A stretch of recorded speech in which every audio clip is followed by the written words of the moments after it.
traitor deputy betrayed his blood brother, until a blonde widow revealed the truth. When the deputy raised his gun at his own blood brother, 20 years of shared secrets died in that dusty street. But the blonde widow watching from her window held the one truth that could save them both, or destroy everything they'd ever believed about justice in the Old West. The morning sun bled copper across Millfield's Main Street when Deputy Samuel Hayes saw his death riding toward him on a bay horse. Not his death in flesh and bone, but something worse, the death of everything he'd ever believed about himself. The rider's silhouette cut sharp against the desert sky, familiar as his own shadow, terrible as Judgment Day. Marcus Caine sat easy in his saddle, dust settling around him like the ghosts of all their shared yesterdays. 20 years melted away in the space between one heartbeat and the next. 20 years since they'd carved their names into that lightning-struck oak by Miller's Creek. 20 years since they'd mixed their blood with boyish solemnity and sworn they'd ride together until the devil himself called them home. Samuel's badge caught the morning light, throwing silver fire across the weathered boards of Henderson's general store. The weight of it pressed against his ribs like a promise he'd made to strangers, heavy as lead, cold as winter ground. His hand drifted toward his gun, muscle memory older than his oath to uphold the law. Samuel. Marcus's voice carried across the dusty street, soft as summer rain on parched earth. No anger in it, no surprise. Just the quiet acceptance of a man who'd always known this day would come. The town held its breath. Mrs. Patterson's washing stopped flapping on the line behind the boarding house. Old Pete's hammer went silent at the blacksmith shop. Even the wind seemed to pause, waiting to see what 20 years of brotherhood was worth against a silver badge and a wanted poster. Samuel stepped down from the wooden sidewalk, his boots finding the dust where he'd played as a boy. Each step carried him further from the man he'd been and closer to the man his badge demanded he become. The gun at his hip whispered promises of clean endings, of justice served and duty done.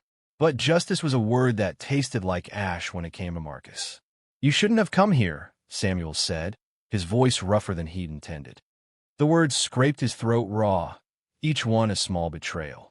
Marcus smiled, the same crooked grin that had charmed school teachers and worried mothers across 3 counties. "Had to. This is where it started, brother. Only fitting it should end here, too. Brother." The word hit Samuel like a fist to the chest. Marcus had no right to use it now, not with $500 on his head and blood on his hands.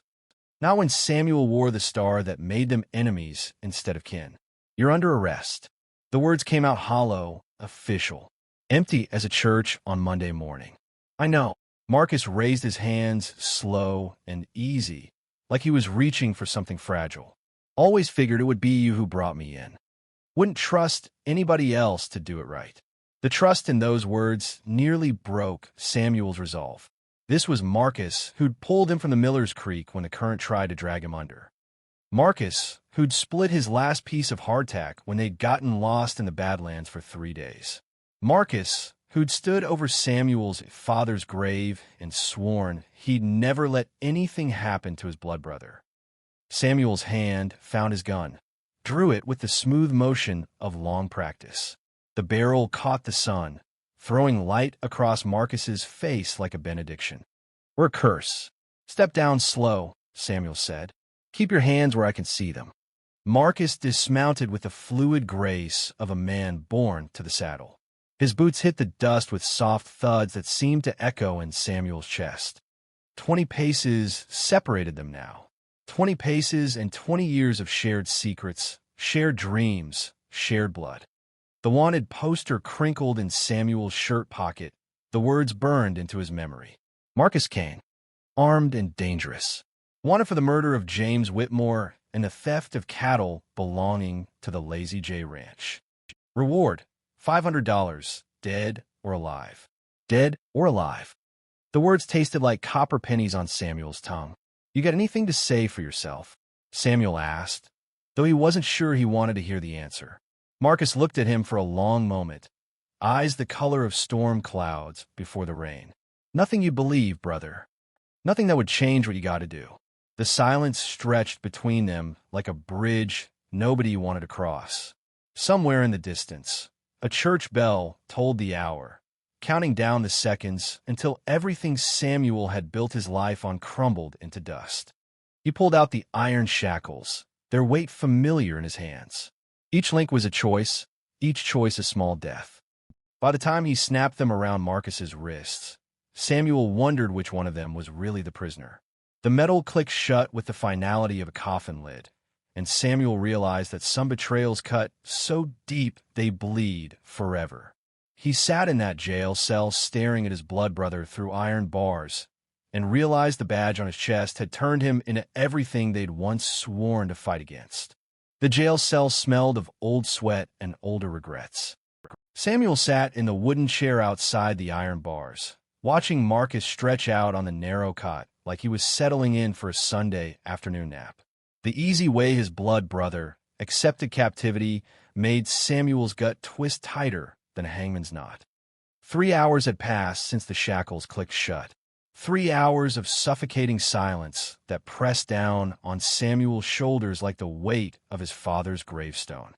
The silver badge on his chest had never felt heavier, each breath making it dig deeper into his ribs until he wondered if it might carve itself straight through to his heart. "You remember that time we got ourselves locked in old Henderson's root cellar?"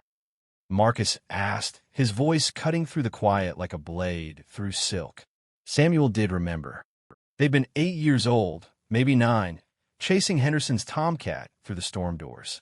The latch had fallen shut behind them, trapping them in darkness that tasted like pickled beets and fear. They'd sat in that black hole for 6 hours, telling stories to keep the monsters at bay. "Henderson found us eventually," Samuel said, his voice hoarse from holding back words that wanted to spill out like blood from a fresh wound. "That he did." Marcus turned on his side, facing the bars. Facing Samuel. "You sang me every song your mama ever taught you. Kept me from going crazy in that dark." The memory hit Samuel harder than he'd expected. His mother's lullabies flowing through darkness. Marcus's trembling hand finding his in the black. Brothers in everything but name, bound by choice instead of chance. "This ain't the same," Samuel said. "Isn't it?" Marcus sat up, swinging his legs over the edge of the cot. "Still just you and me in a hole, Samuel. Only difference is, this time you put me here." The words hit their mark. Samuel's hand moved to his badge, fingertips tracing the cold metal that had become his master. Sheriff Coleman had pinned it to his vest 2 years ago, told him it was time Millfield had some real law and order. Samuel had worn it with pride then, believing in justice like other men believed in God. Now it felt like a weight that might drag him straight to hell. Through the barred window, Samuel could see the town preparing for what they called justice. Old Pete was already measuring lumber for gallows that would stand in the town square. Mrs. Patterson was baking pies for the crowd that would gather to watch a man dance at the end of a rope. Death had become entertainment in Millfield, and Samuel had delivered the main attraction. "They're building it already," he said, nodding toward the window. Marcus followed his gaze, watching Pete's hammer rise and fall in steady rhythm. "Eager bunch. You could tell me what really happened," Samuel said, the words tumbling out before he could stop them. "Tell me about James Whitmore. Tell me about the cattle. Give me something to work with." Marcus was quiet for so long Samuel thought he might not answer. When he finally spoke, his voice carried the weight of a man who'd given up on being understood. "What matter? You got your wanted poster. You got your duty. You got your badge telling you what's right and what's wrong." Marcus's eyes found Samuel's through the bars. "Why gotta say won't change any of that." The truth of it settled over Samuel like dust after a funeral. The town wanted blood, the law wanted justice, and his badge demanded obedience. What room was there for 20 years of brotherhood in the face of all that certainty? Footsteps on the wooden sidewalk made Samuel look up. Margaret Whitmore appeared in the doorway, carrying a tin cup of coffee that steamed in the afternoon heat. The widow's golden hair caught the light streaming through the window, and her blue eyes held depths Samuel had never noticed before. "Thought you might need this," she said, offering him the cup. Samuel accepted it with hands that trembled just enough to make the coffee slosh. "Thank you kindly, Mrs. Whitmore." She glanced at Marcus, then back at Samuel. Something flickered across her face. Fear, maybe, or recognition. Her fingers twisted in the fabric of her blue dress, a nervous habit Samuel had seen before at town meetings when difficult subjects arose.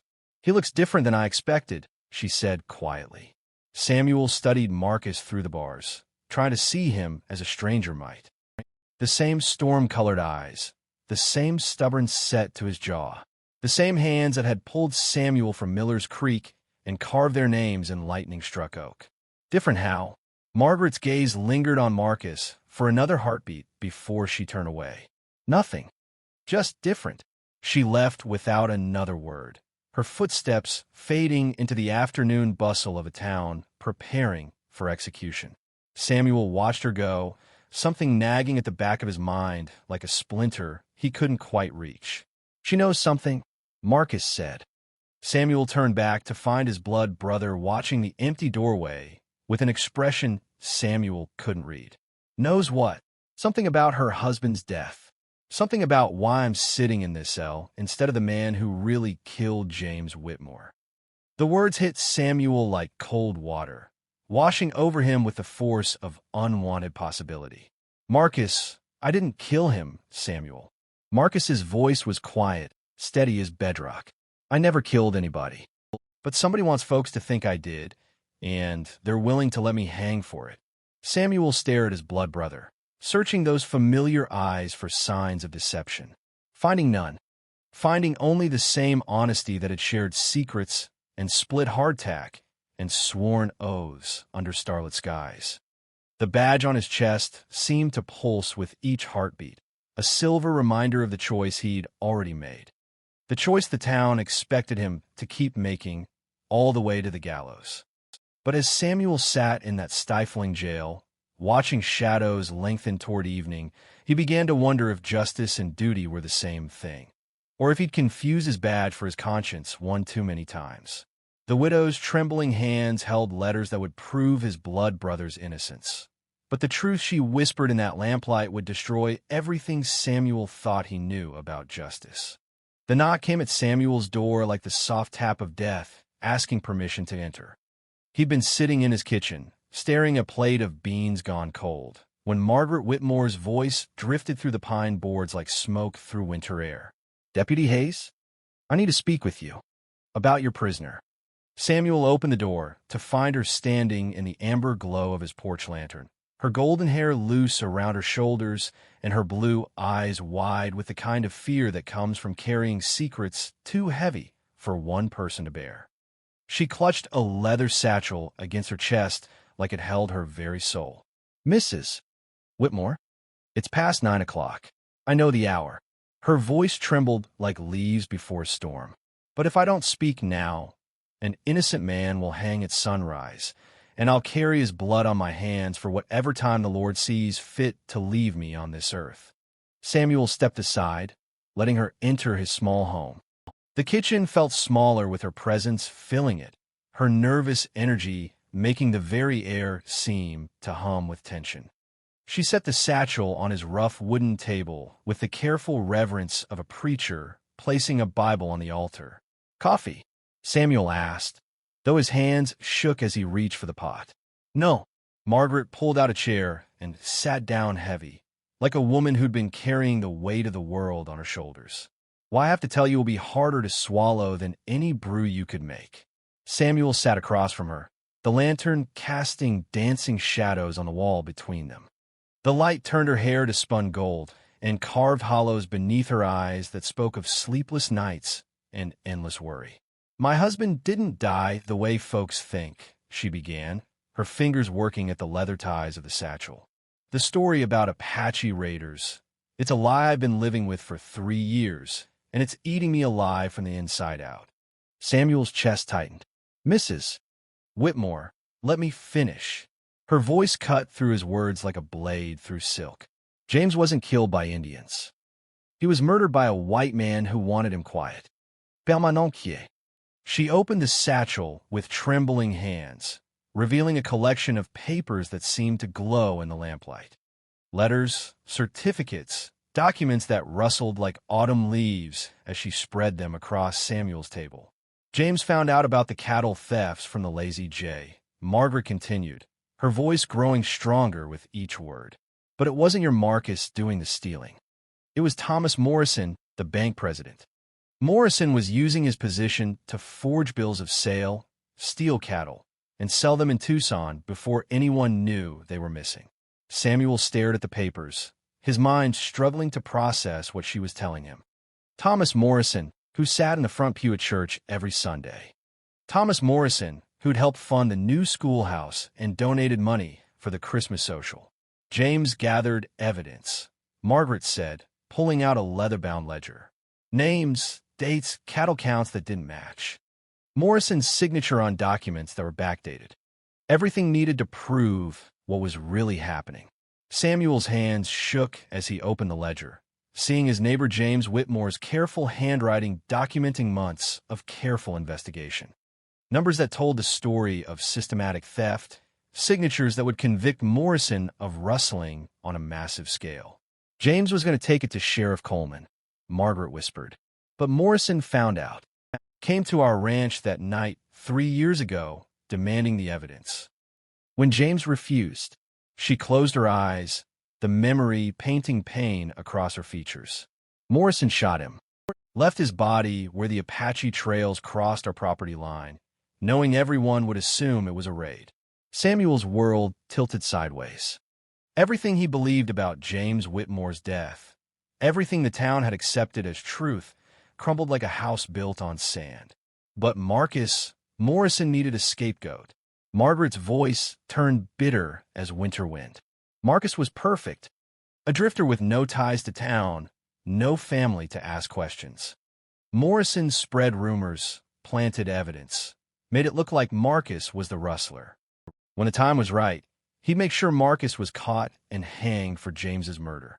Samuel's badge felt like a millstone around his neck. Why didn't you come forward before now? Margaret's laugh held no humor, only the sound of a woman who'd lived with terror for too long. Morrison owns half this town. The bank, the general store, shares in the saloon. He made it clear what would happen to me if I spoke up. Said he'd make sure I lost everything, just like James did. She reached into the satchel again, pulling out a final document that made Samuel's blood run cold. A deed to the Whitmore Ranch, signed over to Thomas Morrison and dated just 1 week after James's death. He's been patient, Margaret said, letting me keep the ranch as long as I stayed quiet. But now that Marcus is here, now that he can finally finish what he started 3 years ago, Morrison's getting greedy. He wants a ranch, and he wants to make sure the only witness to his crimes goes to the grave with his secrets. Samuel stared at the papers scattered across his table, each one a nail in the coffin of everything he believed about justice and law and the badge on his chest. The evidence was overwhelming, undeniable, damning. Morrison's been to see me twice since Marcus was arrested, Margaret continued, making sure I understood that keeping quiet was still in my best interest. That accidents could happen to lonely widows just as easy as they happen to their husbands. The lantern flame flickered, casting shadows that seemed to dance with the weight of revelation. Samuel thought of Marcus sitting in that jail cell, accepting his fate with the quiet dignity of a man who'd given up on being believed. Thought of the gallows being built in the town square, the eager crowds that would gather to watch justice served. Thought of Thomas Morrison, probably sleeping peacefully in his fine house, secure in the knowledge that his crimes would die with the man he'd framed for them. You have to help me, Margaret whispered. Morrison thinks he's won. Thinks Marcus will hang and take all his secrets to the grave. But I can't live with this anymore. I can't let an innocent man die for crimes he never committed. Samuel looked at her across the table, this woman who'd risked everything to bring him the truth. Her blue eyes held courage and fear in equal measure, the kind of desperate bravery that came from having nothing left to lose. The badge on his chest caught the lantern light, throwing silver fire across the papers that would free Marcus and condemn Morrison. Samuel realized with crystal clarity that he faced a choice that would define not just what kind of lawman he was, but what kind of man. Outside, the night wind carried the sound of hammers still working in the town square, building gallows for the wrong man, while the real killer slept sound in his bed, dreaming of stolen cattle and murdered neighbors and justice perverted into perfect crime. He had 1 hour until sunrise and the hangman's rope, so the deputy made a choice that would brand him a traitor to his badge, but save his soul. The church bell tolled 4 times into the pre-dawn darkness, each chime counting down the hours until Marcus would dance at the end of a rope. Samuel stood in the shadows behind the jail, his hands trembling as he fitted the key into the lock that had become his brother's tomb. Margaret waited beside him, the leather satchel clutched against her chest like armor against the world's cruelty. Her golden hair was hidden beneath a dark shawl, her face pale as moonlight in the gloom. 3 unlikely conspirators in a town that slept easy, dreaming of justice served and order restored. "You sure about this?" Samuel whispered, though the words felt hollow even as he spoke them. There was no certainty left in his world, only the desperate hope that doing right might somehow feel different from doing wrong. "I've been sure for 3 years," Margaret replied. "I just didn't have the courage to act on it until now." The key turned with a soft click that seemed to echo through Samuel's bones. Inside the cell, Marcus sat up on his narrow cot, alert as a wild animal sensing freedom or danger. His storm-colored eyes found Samuel's through the darkness, asking questions Samuel wasn't sure he could answer. "Time to go, brother," Samuel said, swinging the cell door open. Marcus didn't move. "What's this about, Samuel?" "The truth." Samuel held out the iron shackles that had bound more than just Marcus's wrists. "Mrs. Whitmore has evidence that clears your name. Real evidence. The kind that hangs the right man instead of the convenient one." Marcus stood slowly, his gaze moving between Samuel and Margaret like a man afraid to believe in salvation. "And you're willing to throw away your badge for it?" Samuel looked down at the silver star on his chest, feeling its weight for what might be the last time. This badge was supposed to mean something. Justice. Protection for the innocent. Turns out it's just been another man's tool for murder. He reached up and unpinned the star, letting it fall into the dust at his feet. The sound it made was small, insignificant, like the last breath of a dying thing. But the weight that lifted from Samuel's chest felt bigger than mountains, deeper than the valley where he'd played as a boy. "Come on," he said. "We've got maybe an hour before they discover you're gone, and Morrison's got friend in high places. We need to be long gone before they start asking questions." They slipped out through the back door of the jail, 3 shadows moving through a sleeping town that would wake to find everything changed. Samuel's horse waited in the alley behind Henderson's store, saddled and ready for flight. Margaret's mare stood beside it, loaded with supplies and hope in equal measure. Marcus swung up behind Samuel, settling into the familiar rhythm of riding double like they'd done as boys racing through summer fields. "Where we headed?" "Tucson," Margaret said, mounting her own horse with the grace of a woman born to the saddle. "Judge Patterson's there, holding circuit court. He knew my James, trusted him. If we can get these documents to him before Morrison realizes what's happened." She didn't need to finish. They all knew what came next. A real trial with real evidence, instead of a lynch mob's version of justice. Morrison in chains instead of Marcus on the gallows. The truth, finally, bleeding light into 3 years of darkness. They rode hard through the desert, pushing their horses toward a horizon that promised either salvation or damnation. Behind them, Millfield slept on, unaware that its deputy had chosen brotherhood over badge, truth over comfort, redemption over reputation. The sun rose as they crested a hill overlooking the Tucson Valley, painting the sky in shades of gold and crimson that reminded Samuel of childhood mornings when the world had seemed simpler. Margaret rode alongside them now, no longer the frightened widow, but a woman who'd found her courage in the darkness. "You think they'll come after us?" Marcus asked, his voice carrying across the desert wind. Samuel thought of Sheriff Coleman waking to find his deputy gone and his prisoner escaped. Thought of Thomas Morrison discovering that his perfect crime had unraveled in the space of a single night. Thought of the lynch mob that would form when word spread, hungry for blood and finding only empty cells. "They'll come," he said, "but they'll be too late.